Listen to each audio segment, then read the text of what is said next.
In this video, you're going to see a young dog who likes to yank on the leash. She's actually quite a strong leash puller, so at this point in the game, it's not a good option to try to retrain her to heel using a flat collar, a martingale, or a slip lead.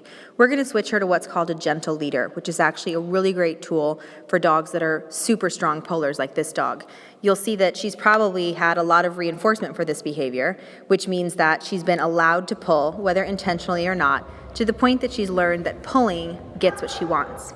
Now you'll see us inside the building, which is necessary that you find a quiet and non-distracting area when you first start release training your puppy.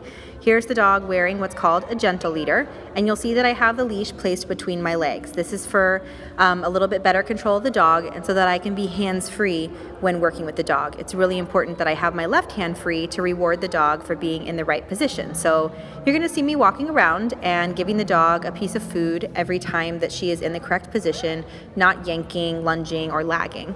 So I'm letting my leg provide correction for the dog every time she gets out of position. Again, you don't really have to yank on the leash or do any of that stuff, but the dog does need to get some sort of feedback with the leash to know when they're incorrect. So I let my leg do all the work for me, and you'll see that every time this young dog tries to yank forward, she is going to be stopped by the leash as well as the gentle leader. The gentle leader is an alternative to using something like a prong collar, which just isn't very nice. The gentle leader provides just as much control, but like the name says, it's very gentle. It does not choke the dog. When used appropriately, I believe it's the most effective tool to release train a dog that is a really, really strong puller.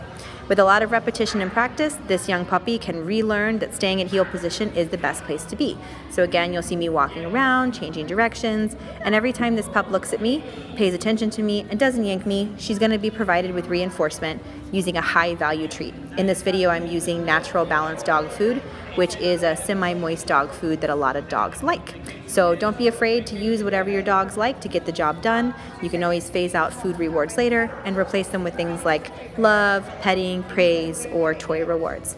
I hope you enjoyed the video and you feel inspired to get out there and leash train your dog. Happy training!